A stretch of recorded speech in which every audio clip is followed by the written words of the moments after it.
你们可以称呼我愚者。 Yo, Geek! Suricima! Vamos a mais um capítulo aqui de Lord of Mysteries. Na verdade, mais dois capítulos, né? Tanto o capítulo 17 quanto também o capítulo 18. Capítulo 18 sendo trazido aqui pra nós, pelos manos Jefferson da Silva e Thiago Saito. Eu conto com a ajuda de vocês, gente, pra gente trazer mais capítulos. Lembrando que a gente tem aí a nossa meta, acima de 10 reais eu trago um capítulo a mais, 20 reais eu trago mais um outro capítulo e assim sucessivamente. Vocês querem mais capítulos aqui diariamente de Lord of Mysteries, eu conto com a contribuição de vocês pra gente meio que conseguir equiparar a quantidade de visualizações dos vídeos, né? Ainda é um pouco complicado Light Novel meio que engatar no YouTube, mas por enquanto nós estamos seguindo fortes aqui com Lord of Mysteries. Então, seguimos aqui para o capítulo 17 e 18 agora. Lord of Mysteries, capítulo 17, Departamento de Operações Especiais, Companhia de Segurança Espinho Negro. Ao ver a tabuleta, Clan ficou surpreso, mas achou razoável. Cara, o que eu digo sobre isso? Ele balançou a cabeça e riu antes de subir os degraus e bater suavemente na porta entreaberta com a mão direita. Toque, toque, toque. O som ecoou em um ritmo lento, mas não houve resposta. Apenas um leve som crepitante podia ser ouvido. Toque, toque, toque. Clan repetiu apenas para encontrar o mesmo resultado. Ele moveu-se para empurrar a porta, aumentando a abertura enquanto olhava para dentro. Havia um sofá clássico que poderia servir os convidados se sentarem, uma poltrona de tecido macio e uma mesa de centro de madeira robusta. Uma garota de cabelos castanhos estava atrás de uma mesa direto à sua frente com a cabeça baixa. Cara, pior que eu assisti essa parte, é bem engraçado ela dormindo. Mesmo que a companhia de segurança seja apenas um disfarce, isso não é só muito pouco profissional? Há quanto tempo este lugar não faz negócios? Certo, vocês não precisam de nenhum negócio. Clan aproximou-se enquanto reclamava em silêncio e batia na mesa ao lado da orelha da garota. Toque, toque. A garota de cabelos castanhos sentou-se de imediato e rapidamente pegou o jornal à sua frente, cobrindo o rosto. Jornal Honesto da cidade de Tingen. Belo nome. Clan leu o título da página à sua frente em silêncio. O serviço de trem a vapor expresso voador que vai direto para a cidade constante começou a operar hoje. Vamos lá. Quando haverá um que vai direto para a Baía de Brinks? Eu não quero mesmo pegar um navio lá de novo. É muito ruim. Ei, quem é você? A menina de cabelos castanhos leu de forma pretensiosa e deu sua opinião enquanto falava. Ela abaixou o jornal e revelou sua testa brilhante e olhos castanhos claros, olhando para Clan com um olhar bajulador e surpreso, né? Se o Clan não chegar ali, ela ia dormir o dia inteiro, né? Olá, sou Clan Morit. Estou aqui a convite de Dan Smith, respondeu Clan enquanto baixava o chapéu até o peito e fazia uma leve reverência. A garota de cabelos castanhos parecia ter em torno de 20 anos. Ela usava um vestido estilo Loen da cor verde claro, com lindos detalhes em renda nas mangas, gola e peito. O capitão, certo? Espere aqui um momento, eu vou buscá-lo. A garota apressou-se e entrou na sala ao lado. Ela não serviu nem um copo de água. O nível de atendimento ao cliente é preocupante. Clan sorriu um pouco enquanto esperava em seu lugar. Depois de 2 ou 3 minutos, a garota de cabelos castanhos abriu a porta e saiu. Sr. Moret, por favor, siga-me. O capitão está de guarda no portão Shan e não pode sair no momento, disse ela com um sorriso doce. Certo, Clan rapidamente seguiu atrás. Em sua mente, ele ponderou para si mesmo. Portão Shan, o que poderia ser? Passando pela divisória, você vai saber muito o que pode ser. Passando pela divisória, a primeira coisa que o Clan viu foi um pequeno corredor com apenas 3 gabinetes de cada lado. Alguns desses escritórios estavam bem trancados, enquanto outros estavam abertos, revelando alguém do lado de dentro que digitava sem parar em uma máquina de escrever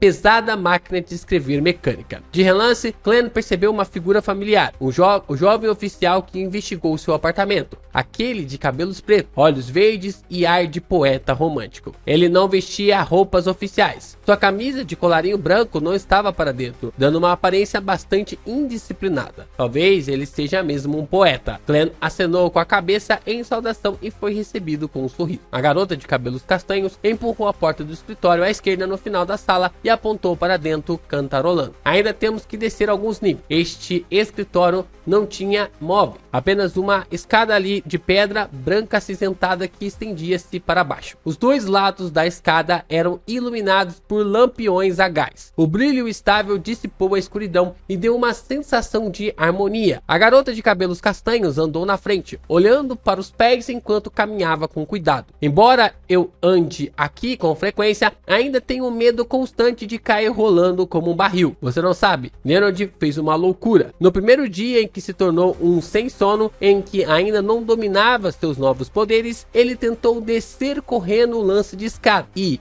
ele virou uma roda de carroça. Foi hilário você pensar sobre isso. Assim, foi o cara que te cumprimentou agora há pouco.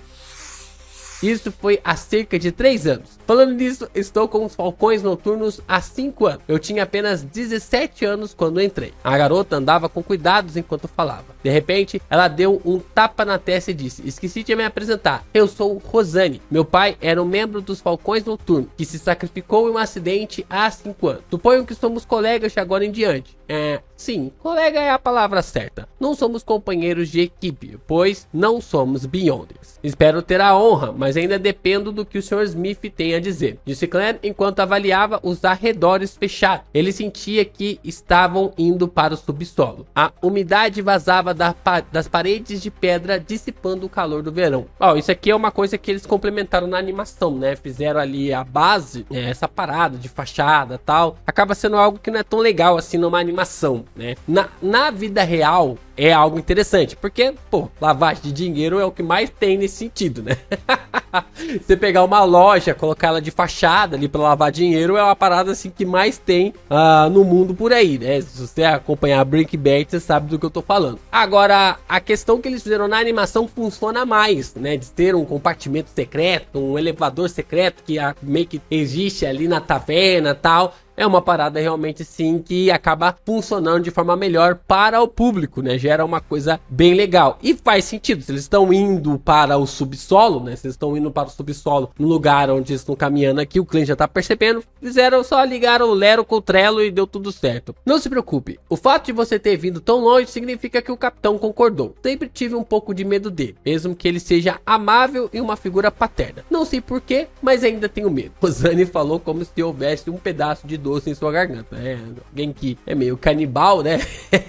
Dá pra ter um pouco de medo dele. Clem respondeu com humor: não é normal ter medo de um pai? Verdade. Rosane respondeu enquanto segurava a parede na curva, né? É temor, né? Medo já é demais. Enquanto conversavam, os dois terminaram de descer as escadas e chegaram a um piso de pedra. Era um longo corredor. Ambos os lados das paredes estavam equipados com lâmpadas de gás cercadas por grades de metal. A sombra de Clem e Rosane alongava-se sobre a iluminação. Clem notou com atenção que havia um emblema sagrado das trevas a cada poucos metros, o símbolo da deusa da noite eterna. Um cenário preto profundo pontilhado com enfeites brilhantes, pois eles agrupavam precisamente metade da lua carmesim. Esses emblemas não pareciam especiais, mas caminhar entre eles dava a Clem uma sensação de serenidade. Rosane também parou de falar, ao contrário do seu estado falador anterior. Em pouco tempo, um cruzamento apareceu na frente. Rosane apresentou de forma breve: o caminho à esquerda levará à Catedral de Santa Selena. À direita estão o arsenal, o depósito e os arquivos. E logo à frente está o portão Shan. Catedral de Santa Helena? Então a rua Zoutland fica logo atrás da rua Luar Vermelho? Clem ficou um pouco atordoado. A Catedral de Santa Helena na rua Luar Vermelho era a sede da Igreja da Deusa da Noite Eterna, em Tingen, um solo sagrado que os seguidores locais ansiavam visitar, junto com a Catedral dos Números Sagrados da Igreja do Deus do Vapor e da Maquinaria nos subúrbios, e a Catedral do Rio e do Mar da Igreja do Senhor das Tempestades no norte de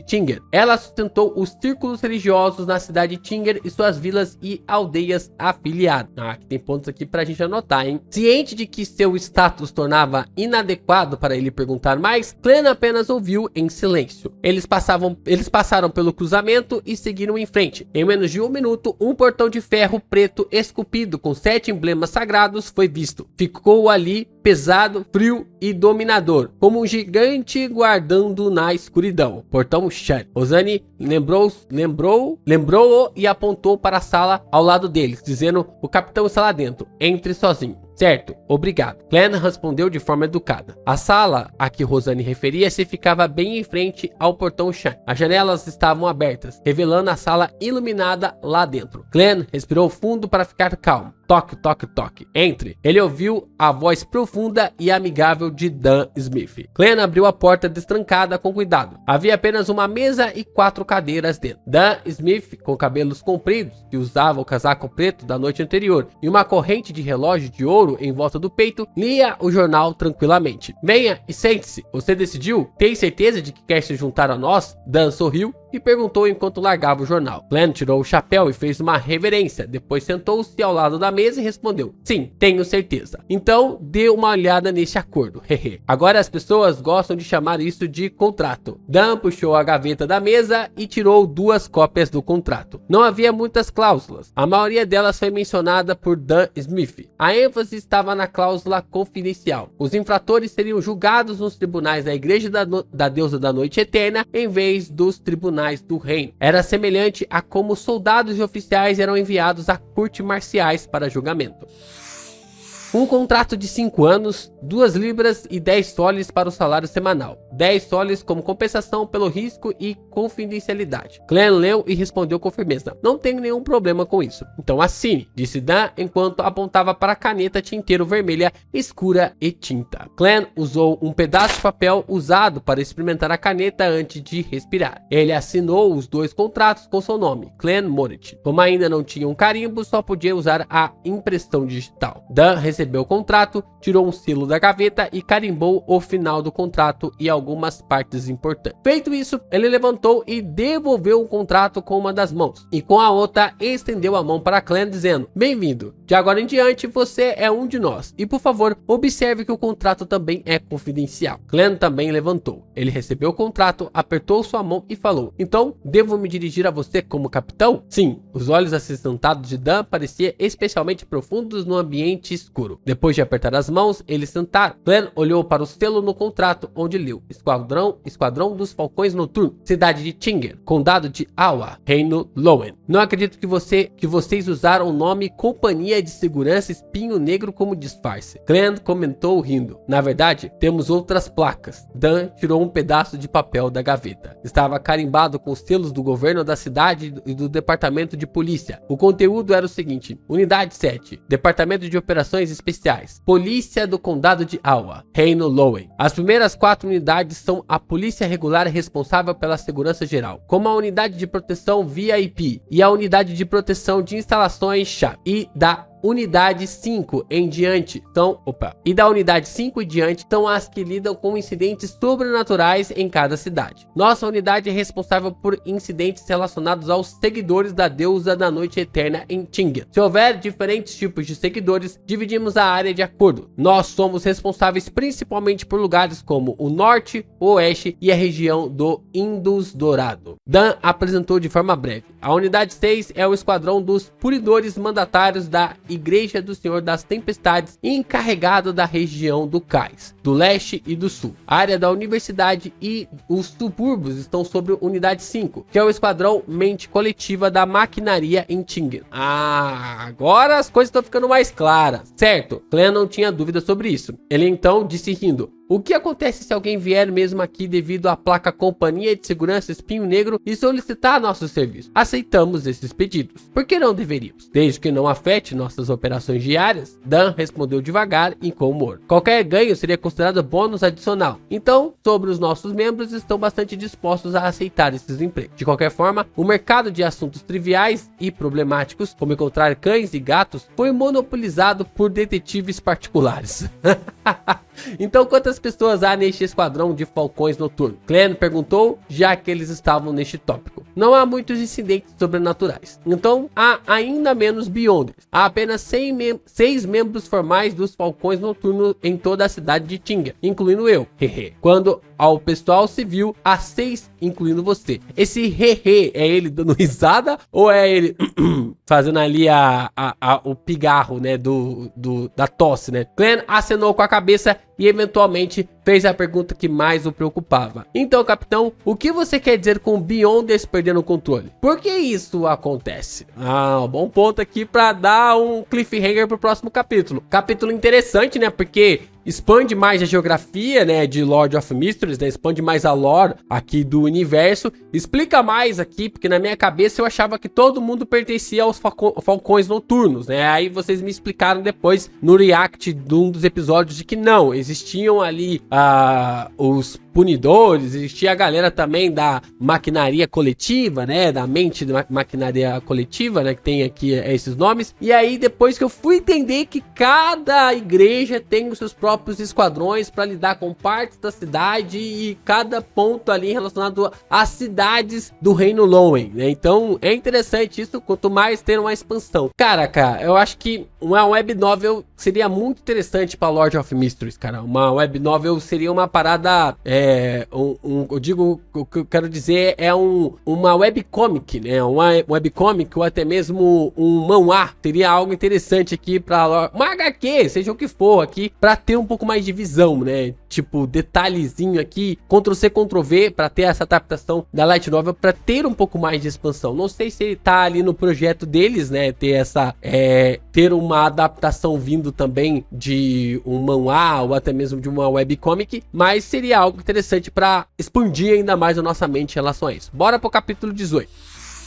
Vamos lá, capítulo 18, Lord of Mysteries, origem e causa. Ao ouvir a pergunta de Clan, Dan olhou pela janela em direção ao corredor que levava ao portão Shanks. Ele pegou o cachimbo, encheu-o com tabaco e folhas de hortelã e levou-o ao nariz. Ele respirou fundo quando sua voz ficou reflexiva e à deriva. Só em casa posso apreciar os belos sabores do tabaco misturado com folhas de hortelã sem me preocupar. Clan, você conhece o mito da criação? Claro, quando recebi educação primária na escola dominical, aprendemos a ler usando a revelação da noite eterna. Entre eles, o livro da sabedoria e as cartas dos santos mencionam o mito da criação. Clan tentou recordar por meio dos fragmentos de memória de Clan original. Ele diminuiu o ritmo e disse: o Criador despertou do caos e quebrou a escuridão, criando o primeiro raio de luz. Ele então se fundiu completamente no universo e compôs toda a existência. Seu corpo tornou-se a terra e as estrelas. Um de seus olhos se tornou o sol, enquanto o outro se tornou a lua carmesim. Parte de seu sangue correu para os mares e rios, alimentando e nutrindo vidas. Clan fez uma pausa subconsciente quando disse isso, em partes porque as memórias relevantes eram um borrão, e porque o mito da criação era muito semelhante ao mito da criação chinês de Pangu. A imaginação de pessoas de mundos diferentes compartilhava algo em comum em seus mitos e lendas. Percebendo que Clan estava tendo problemas, Dan sorriu e acrescentou: seus pulmões se transformaram nos elfos, seu coração se transformou em gigantes, seu fígado se transformou nos trianos, seu cérebro se transformou nos dragões, seus rins se transformaram em serpentes emplumadas, seu cabelo se transformaram, na verdade seus cabelos, né? Seus cabelos se transformaram nas fênix, suas orelhas se transformaram em lobos demoníacos, sua boca e dentes se transformaram em mutantes. Caramba, o Deus não existe mais. E seus fluidos corporais restantes se transformaram em monstros marinhos cuja essência era naga. Seu estômago, seus intestinos delgado e grosso e as partes malignas do seu corpo se transformaram em demônios, espíritos malignos e vários tipos de existências maléficas desconhecidas. Seu espírito tornou-se o eterno sol ardente, o senhor das tempestades e o deus do conhecimento e da sabedoria. Sua sabedoria deu origem à humanidade. Essa foi a primeira época, a época do caos. Clan terminou a última frase para Dan, mas achou engraçado e ridículo. Como um folclorista de teclado, foi a primeira vez que ele entrou em contato com o mito de criação que foi arranjado com tantos detalhes. Era tão detalhado que quase todas as raças proeminentes correspondiam a uma parte específica do corpo do criador. É como uma canção infantil, com crianças sentadas em filas e comendo frutas. Além disso, não foi mencionado apenas no canone da deusa da noite eterna. As igrejas do Senhor das Tempestades, do deus do vapor e da maquinaria também tinham descrições semelhantes. Nenhuma delas engrandeceu ou desvalorizou os outros deuses. Isso significa que no mito da criação é real. Isso significa que o mito da criação é real, ou sugere que as poucas igrejas passaram por longos períodos de conflitos no passado de se comprometerem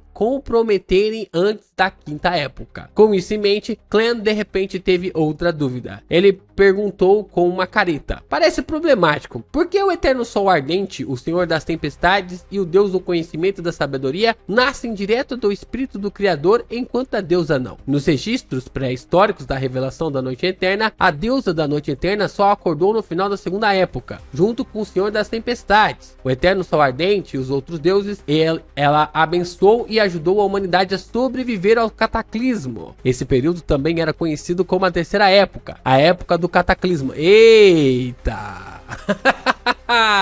Será que ela é a primeira Beyonder? Olha só, cara. Será que ela é a primeira Beyonder? Cara, eu não tô me... Será que foi muito rápido isso aqui na animação? Ou a gente tá tendo mais detalhes, mais revelações aqui? Ou foram muitas informações no anime e eu não peguei.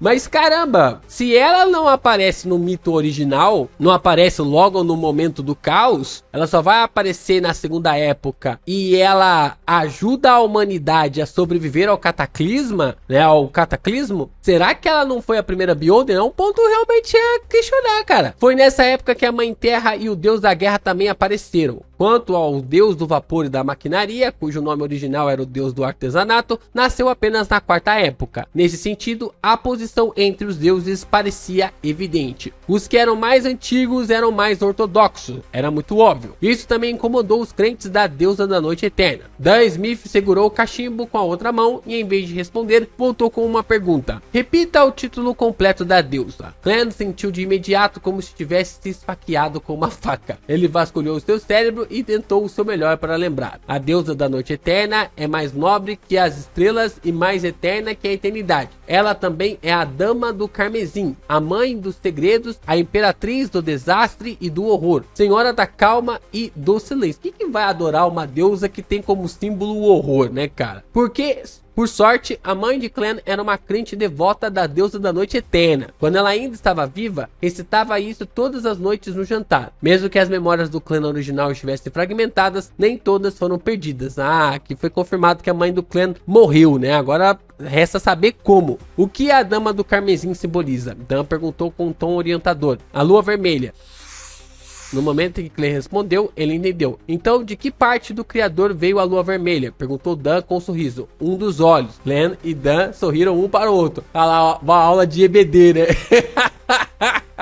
O Clan tá tendo uma aula de EBD ali com o Dan. Isso não era menos impressionante do que o Senhor das Tempestades, que foi formado a partir de 1/3 do espírito do Criador. Quando as igrejas da Mãe Terra e do Deus da Guerra provavelmente tiveram explicações semelhantes, no entanto, o Deus do Vapor e da Maquinaria nasceu tarde demais para encontrar o motivo. Assim, a igreja deles esteve fraca nos últimos 1000 anos. Foi apenas com a invenção da máquina a vapor que eles aproveitaram a oportunidade de estar verdadeiramente em pé de igualdade com os outros deuses. Dan acariciou o seu cachimbo de forma suave. A humanidade nasceu da sabedoria do Criador. Então temos cérebros inteligentes e extraordinários, mas carecemos de outros poderes mágicos. No entanto, a partir do mito da criação, podemos chegar a uma conclusão simples, mas clara. Tudo tem a mesma origem. Tem a mesma origem? Mano repetiu as últimas palavras. De acordo com essa conclusão, os humanos protegidos pelos deuses foram capazes de resistir aos gigantes, demônios e mutantes. Aos poucos, eles descobriram meios de obter o poder dos Beyonders, ou seja, usando as partes correspondentes dos espíritos malignos, dragões, monstros, árvores mágicas, florestas ou cristais, e combinando-os com outros materiais para formar poções. Ao consumir e absorver uma poção, a pessoa ganhará diferentes poderes. Isso é conhecimento comum entre os estudos de misticismo. Dan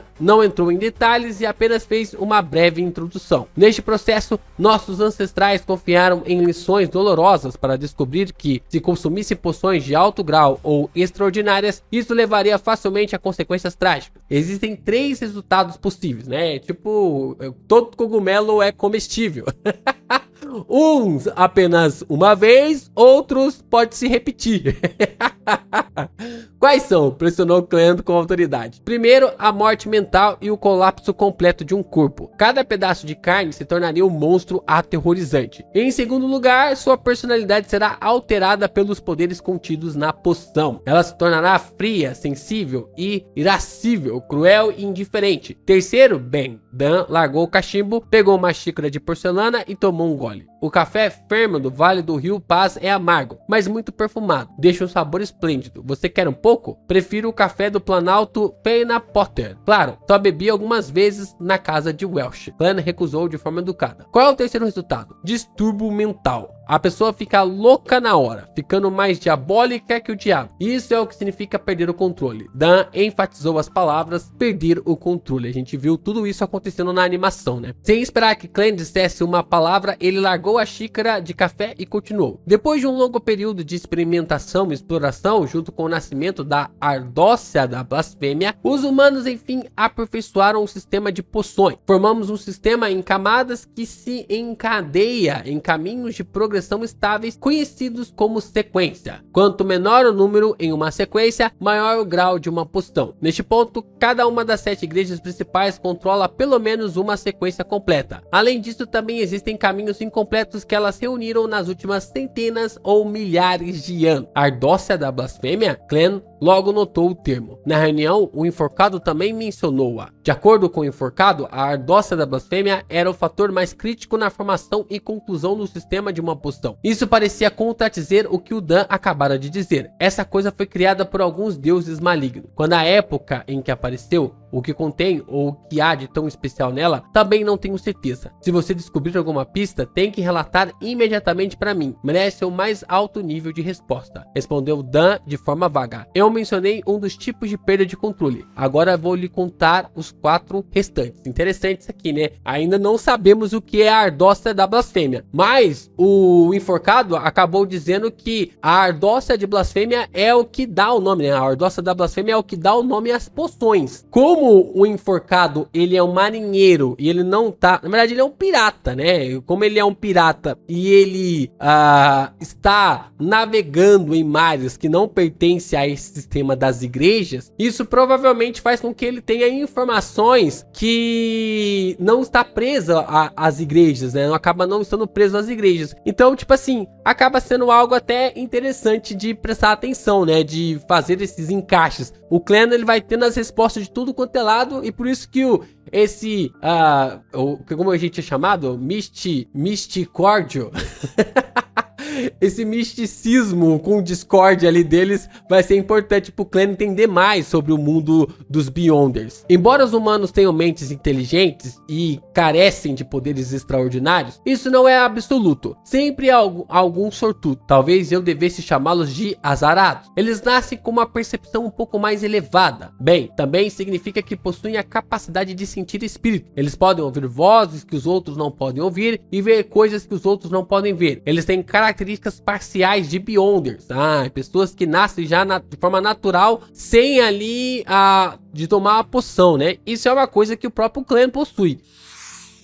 Enquanto Dan falava, olhou para o ar vazio ao seu redor e observou Clan estremecer de medo. Em outras palavras, eles são meio Beyonders de sequência 9 e têm características fixas. A sequência 9 é o grau mais baixo na sequência. Resumindo, eles só podem escolher um caminho de sequência correspondente. Se consumirem outras poções, os efeitos podem variar de transtornos mentais, a perda de controle ou, pior ainda, a morte. Entendi. Clan assentiu lentamente. O terceiro tipo é semelhante ao segundo tipo. Depois de escolher uma sequência, você será forçado a seguir esse caminho. Não haverá espaço para arrependimento. Se você consumir poções correspondentes da sequência de outros caminhos, haverá uma grande probabilidade de obter poderes misturados, incomuns e distorcidos. Mas é quase certo que você ficará em um estado semi-insano, sensível e irascível, cruel e sanguinário, silencioso e melancólico. E só existe uma dessas oportunidades. Depois disso, independente de você consumir as poções do caminho original ou as poções de sequência atual, o único resultado é a perda do controle. O resultado pode ser a morte mental. De outra forma, o corpo se transforma em um monstro ou até mesmo em um espírito maligno. Dan ergueu a xícara de café para tomar um gole enquanto falava. Clan, que ficou alarmado e com medo depois de ouvir isso, ficou em silêncio por alguns segundos antes de perguntar: e quanto ao quarto tipo? O quarto tipo. Esse é o problema mais comum. Quando consumimos poções para ganhar poderes que originalmente pertenciam a seres extraordinários, passamos por uma transformação não natural. Portanto, seremos meio afetados pelos poderes espirituais remanescentes. Embora os possíveis sintomas possam não se manifestar e sejam indetectáveis para outros, eles com certeza estarão à espreita na mente de alguém. Se alguém se apressar e consumir a poção correspondente com a classificação mais alta na sequência, antes de possuir uma compreensão plena dos poderes extraordinários que a poção traz e eliminar os traços sutis, a loucura se acumulará, aumentando as chances da perda de controle. Dan de repente ficou em silêncio. Após uma breve pausa, ele disse com um suspiro: de acordo com as regras internas dos falcões noturnos, mesmo que um companheiro de equipe faça uma grande contribuição, deve ter consumido a última poção 3 anos antes e ser examinado antes de ser promovido. Mesmo assim, ainda há muitos que perdem o controle todos os anos. Que assustador, Glenn suspirou ao perguntar. Então, o tipo final. Não havia traços de sorriso, apenas dos lábios curvados de Dan. Apesar dos lábios curvados de Dan. O quinto tipo é o motivo mais comum para a perda de controle. Para os Beholders, a percepção espiritual tem um aumento relativo. Quanto menor o número na sequência, mais aprimorada é sua percepção. Portanto, eles ouvem o que os outros não podem ouvir, veem o que os outros não podem ver e encontram coisas que os outros não encontram. Eles são constantemente recebidos com sedução misteriosa e enfeitiçamento ilusório. Uma vez superestimulados ou com desejos gananciosos, aos poucos perdem o controle. Enquanto falava, Dan olhou para Clem, suas pupilas cinzentas refletindo a figura dele. Seu tom ficou sombrio quando falou. O fundador dos Falcões Noturnos, o arcebispo Shanes, disse uma vez: somos guardiões, mas também um bando de miseráveis que estão em uma luta constante contra os perigos e a loucura. Essa fala é muito top, né, cara? E é realmente isso, né? Só que quem fala essa fala não é o Dan, né? Quem fala isso, eu acho que, se eu não me engano, é o Neo, né? É o Neo que acaba falando essa fala ali, né? De que eles são guardiões constantes que acabam lutando. Um bando de miseráveis que estão em uma luta constante contra os perigos e a loucura. Eu lembro porque o dublador do Percy, o Percy, né, que é o dublador dele, ele é inacreditável, cara. Ele fazendo ali, eu acho que ficou... Acho que é o Percy. Não lembro se é o Percy que é o dublador ali do Neo na versão em português. Mas, caramba, muito bom capítulo. Os 2 capítulos excelentes, né? A gente já começa a questionar algumas coisas da deusa da noite eterna, essa parada dos olhos ali e tal, da lua. Sei não, hein? Não me convenceu muito, não. Não me convenceu muito, não. Que ela era a lua, tá? Pra mim isso aqui, ó, é gogó. Pra mim isso é gogó. Alguma história ali e tal. Mas também tá bem claro que os Beyonders podem chegar ali à marca de se tornar deuses, né? É dito isso na introdução do anime, né? Na introdução ali do anime. Bom ponto, tem muita coisa pra gente amarrar aqui desse roteiro, né? Desses 2 capítulos pra gente colocar na nossa, digamos assim, nas nossas questões, nas nossas anotações, né? Vai ser bem legal aqui de fazer essas anotações pra gente comentar mais quando a gente for resumir ali dos capítulos 11 ao 20 de Lord of Mystery. Seguimos aqui, espero o apoio de vocês, né? Vamos aqui para trazer mais capítulos, quem sabe a gente lê 3, 4, 5, 6, 10 capítulos, faz aqui uma live lendo os capítulos, né? Fazendo um live lendo os capítulos, seria algo interessante aqui junto com vocês, mas eu conto com a contribuição através do Valeu ou até mesmo aí se tornando membro do canal para compensar a quantidade de views aqui dos nossos vídeos. Beleza, galera? Tamo junto, valeu e até o próximo capítulo de Lord of Mystery.